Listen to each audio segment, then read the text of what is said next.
What's going on, guys? Welcome to the week 2 recap in my weekly recap series I'm now doing. I'm getting a text from Mark right now that says Traylon Burks, Allen Robinson, and Russ for Tyreek Hill. How does it make any fucking sense? This guy Mark will make a trade with bozos, but he'll give you like four of them and thinks that's equivalent to Tyreek Hill, who was like wide receiver 2 on the week, who's like wide receiver 3 on the year in the first 2 weeks. But yeah, give me Allen Robinson, who had one catch in week 1. Give me Traylon Burks, who has Ryan Tannehill throwing Stevies to him. Whatever. Welcome to uh, week 2. We could laugh at this again. They now think 2 through 6 suck. All of you are bottom half according to this. Ignore this again. Really fucking dumb. I see some likely to trades from Mateo, all kind of underperforming players. I guess you can sell low on everyone, but if I were to try it, because I'm probably going to engage with him with Aaron Rodgers, and he'll take it like it's Aaron Rodgers, and probably want Michael Thomas. So moving on, let's go. Let's go to this recap, boys. Why not? That's why we're here. Week 2, we're starting with me and Mateo. Now, if I recall, Mateo and I were tied, but with this matchup, Mateo was taking the lead. He was talking shit to me last night too, which is insane. But yeah, I'd say it's overall a pretty good performance from me. I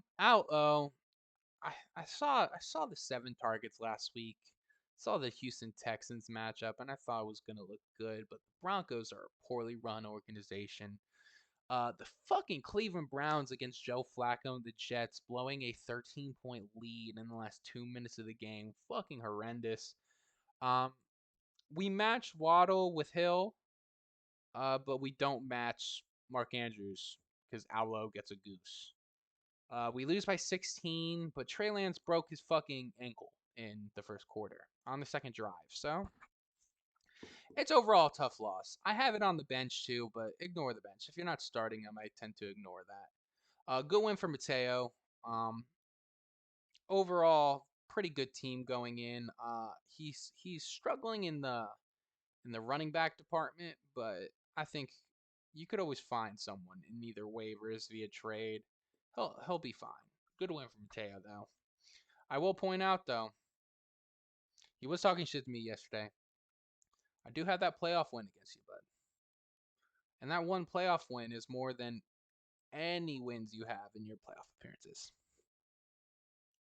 I have more championships than you have playoff wins.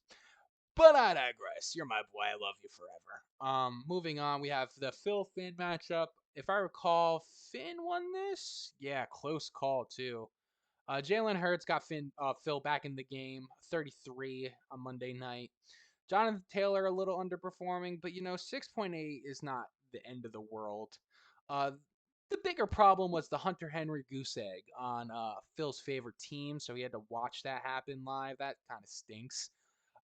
His wide receivers together getting 4.4. Now, I think Judy got hurt, but I mean, still, man, you want to see more from that. We're wasting an Aaron Jones 30 bomb, a Jalen Hurts 33 bomb. So, kind of a tough spot.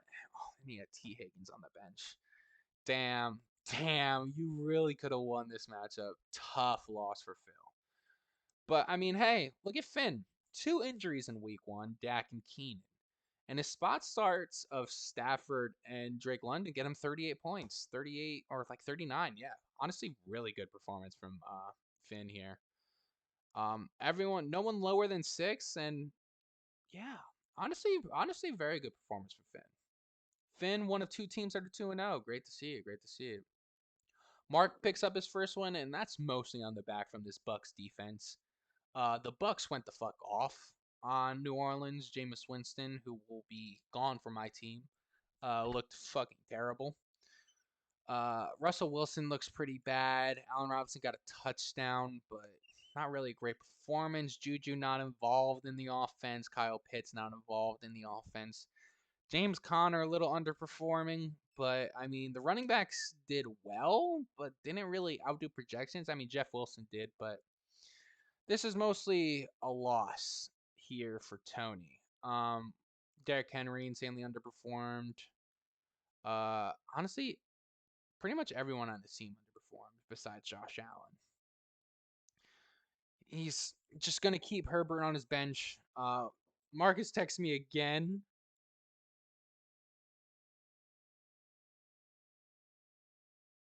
This guy, bro.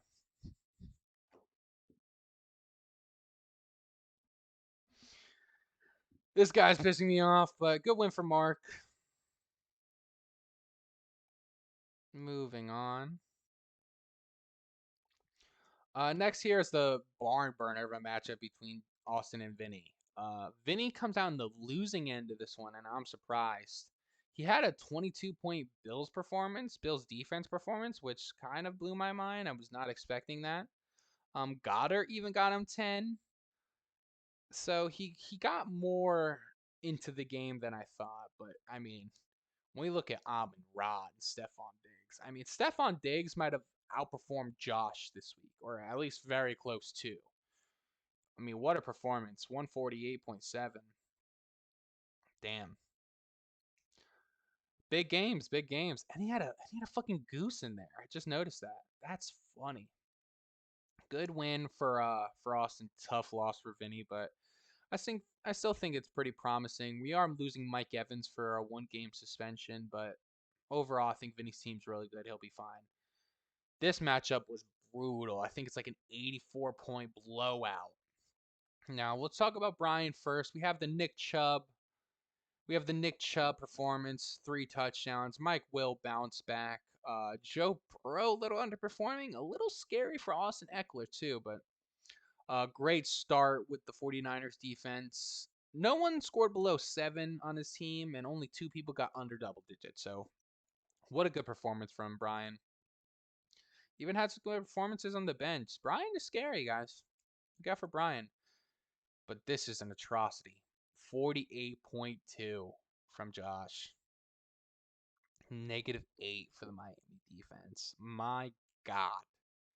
Is that his worst record? Is that his worst scoring of all time? 48.2. It is. It's Josh's worst week ever. Now, it's not even.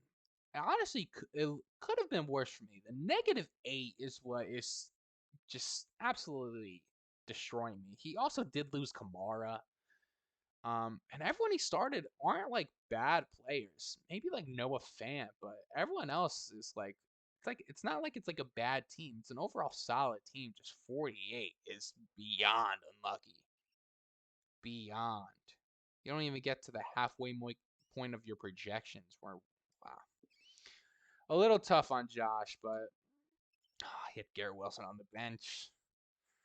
Damn.